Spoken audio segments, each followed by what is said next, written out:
Hello mga ka-Earthling! Good morning! Ito yung Biseta Iglesia ko 2024. So, ongoing tayo sa Malacanang. May nakasalubong akong artista. Dati, sikat na artista sa That's Entertainment. So, ito po yung mga simbahan mga ka-Earthlings. Ayan, daan tayo ulit sa Malacanang Place. Near at Malacanang Palace, bawal daw po magbe-video pero nag-video pa din ako. So, ito yung pangatlong simbahan. Kasi nauna ako sa St. Jude, tapos sa St. Michael. So, hindi ko ma-recall kung ano. Basta Our Lady of ano ba to? Basta malapit ito sa Central Escolar University, mga ka-Earthling. So, napaka-antique po ng simbahan, mga ka-Earthling, kung makita nyo po. Talagang pinipreserve po nila yung disenyo ng Kesame. At saka maliit lang po siya mga ka-Earthling, pero mamamangha pa kayo. And next naman, andito na ako sa Bustillos, sa may St. Anthony Church. Dalawa silang magkatabing simbahan. So, Our Lady of ano yata ito.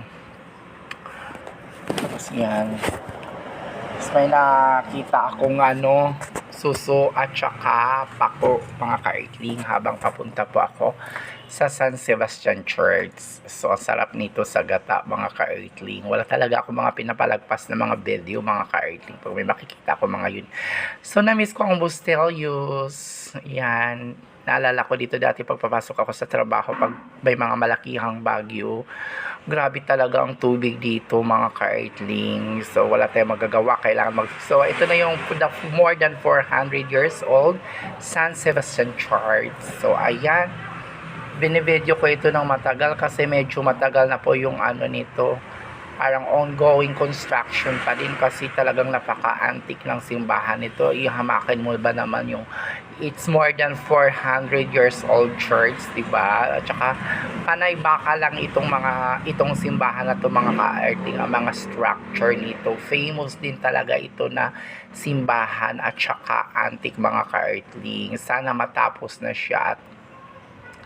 At ito naman bago magkiapo na simbahan, ayan, mga may mga madre, nagbisita iglesia sila sa loob ng church. So, ito yung the part ng Quiapo, nung papunta ako sa Quiapo Church. Grabe talaga ang mga tao, kasali na ako dyan.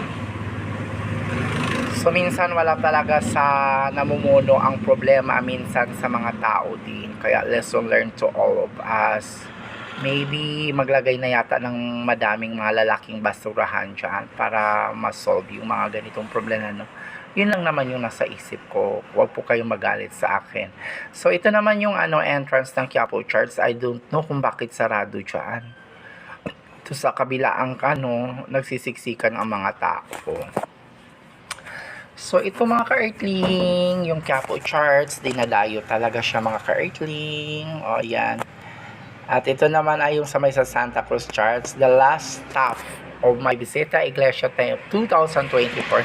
Thank you God for the daily guidances, supports and help. Ayan, malakas ang ulan pero tuloy pa rin ang faith ng mga Katolik. O diba, nakita niyo naman, nag-station of the cross pa rin sina ate. Rain or shine, tuloy ang paniniwala kay Lord. So yun lang, mga ka-Earthly.